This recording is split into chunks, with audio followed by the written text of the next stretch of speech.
Lucknow Agra expressway पर आज सुबह 4:30 बजे दिल्ली से गोंडा जा रही एक डबल डेकर स्लीपर बस सड़क हादसे का शिकार हो गई। बस बहुसुइया गांव ठटिया थाना क्षेत्र के पास डिवाइडर से टकराकर पलट गई। हादसे के तुरंत बाद चीख पुकार मच गई और यात्रियों में अफरा तफरी फैल गई। हादसे की सूचना मिलते यूपी ई पब्लिक डिवीजन के कर्मचारी और पुलिस तुरंत मौके पर पहुंचे। बस में फंसे यात्रियों को सुरक्षित बाहर निकाला गया और उन्हें तिरवा मेडिकल कॉलेज कन्नौज में भर्ती कराया गया। डॉक्टर ने बताया कि लगभग 40 यात्री इस हादसे में घायल हुए हैं और उनका इलाज चल रहा है। प्रारंभिक जांच में पता चला है कि हादसे का मुख्य कारण ड्राइवर को झपकी आना था। इससे बस नियंत्रण खो बैठी और डिवाइडर से टकराकर पलट गई। तिरवा मेडिकल कॉलेज के सीएमएस डॉक्टर दिलीप ने भी पुष्टि की कि घायल यात्रियों का इलाज जारी है और उनकी स्थिति स्थिर है।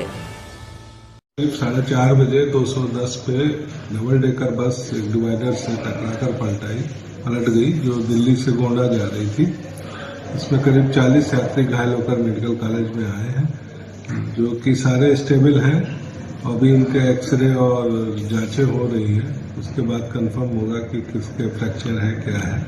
फिलहाल सारे स्टेबल हैं। रात करीब 3:30 बजे 210 किलोमीटर पर एक्सप्रेसवे पर एक बस डबल डेकर बस थी, दिल्ली से गोंडा जा रही थी और ये अनियंत्रित होकर के पलट गई थी, जिसमें करीब 75 लोग सवार थे।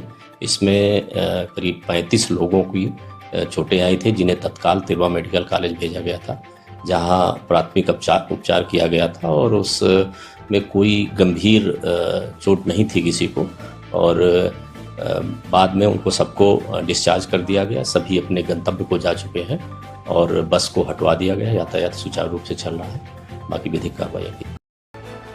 अमेरिका से प्रत्यर्पित लॉरेंस बिश्नोई के भाई अनमोल बिश्नोई को दिल्ली एयरपोर्ट पर उतरते ही एनआईए ने गिरफ्तार कर लिया, जिसके बाद एनआईए की टीम ने आरोपी को पटियाला हाउस कोर्ट में पेश किया, जहां से कोर्ट ने 11 दिन की एनआईए रिमांड पर भेज दिया है। गिरफ्तार गैंगस्टर को एनआईए मुख्यालय लाया गया। अनमोल बिश्नोई दिवंगत एनसीपी नेता बाबा सिद्दीकी की हत्या के मामले में आरोपी है। वहीं सलमान खान पर फायरिंग जैसे कई मामलों में वांछित भी है। Yes, that is the basic charge sheet. He's an absconder. He was part of the BKI and gangster syndicate. That is why he has been arrested. 11 दिन की डिमांड मिली है। 29 नवंबर को उनको दोपहर 2 बजे वापस पेश कर। ये इन्वेस्टिगेशन अभी चल रहा है, इसको मैं आपको रिवील नहीं कर। एनआईए ने ये दलील दी है कि ये BKI गैंगस्टर सिंडिकेट का बहुत इंपॉर्टेंट मेंबर है, उसको रन करने में इसका काफ़ी इंपॉर्टेंट रोल रहा है। ये फाइनेंसेस लोगों को बाहर भगाने में, लोगों के फॉल्स आइडेंटिटीज़ लेने में इनका क्या रोल रहा है, सोशल मीडिया के कौन कौन से हैंडल ये लोग चला रहे हैं, उसका हमें इन्वेस्टिगेशन करना है और बहुत सारी बातें पता करना। खालिस्तानी कनेक्शन को लेकर भी हम इसकी जांच करें। परिवार का सबसे पहले तो उसकी सुरक्षा का है, तो मैं भारत सरकार से, माननीय प्रधानमंत्री जी से और माननीय गृह मंत्री जी से ये परिवार की तरफ से निवेदन करना चाहता हूँ कि अनमोल की जो है सुरक्षा यकीनी बनाई जाए। क्यों हमें अंदेशा है जिस तरह गैंगवार हो रही है, तो कहीं उस बच्चे के साथ कोई गैंगवार ना हो जाए। जिस तरह उसको लेके आए हैं, ठीक है, लेके आए, अगर वो गुनहगार है तो देखो इंक्वायरी का पार्ट है उसमें, तो किंतु परंतु वो पहले नहीं कर सकते। अगर पहले बोलते हैं तो वो भी जल्दबाजी होगी। लेकिन अब जो मेन हमारी जो चिंता है आज इसी बात की है कि उसकी जो सुरक्षा यकीनी बने चाहिए। उसको सबसे पहले जो सज़ा मिली है वो तो लॉरेंस का छोटा भाई होने के नाते ही उसको सज़ा मिली है, ना तो वो इस लाइन में था। पहले एक जो है उसका कोई पंप का रोड़ा था, उसमें उसका डाके का बना के FIR लॉन्च कर दी। ये भी एक सोची समझी चाल के तहत हुआ सारा कुछ, और उसमें जो है हमने जमानत करवा ली। जमानत करवा के घर आ गया और उसके बाद चाचा जी ने अपने घर के जो कैमरे लगा लिए ताकि ये बाहर जाए तो पता और इसका सबूत हो भी ये बाहर गया कि नहीं गया। फिर पुलिस आने लग गई चक्कर बेचक्कर, तो उसके दिमाग में एक ही बात बैठ गई कि ये छोड़ेंगे तो नहीं। तो वो वैष्णो देवी का कह के गया कि वैष्णो देवी जाके आ रहा हूँ, वापस आ जाऊँगा। तो हमने सोचा वो तो उसके बाद वो कभी आया भी नहीं वहाँ। बाकी जैसे उसको बार बार वांटेड या कह रहे हैं, इस बात का दुख होता है। देखो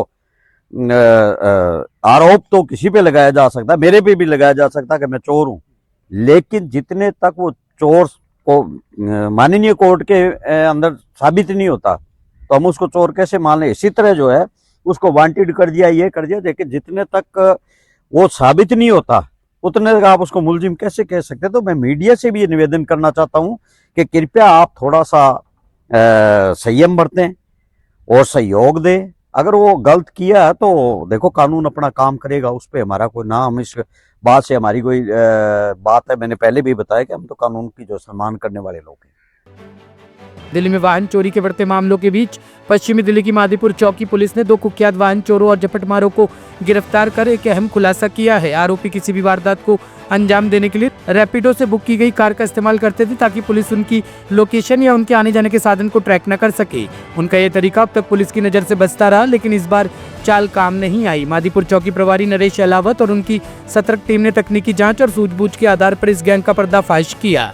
जांच के दौरान टीम ने करीब 100 से अधिक सीसीटीवी फुटेज खंगाले। फुटेज में 2 युवक मोटरसाइकिल चुराते हुए स्पष्ट दिखाई दिए।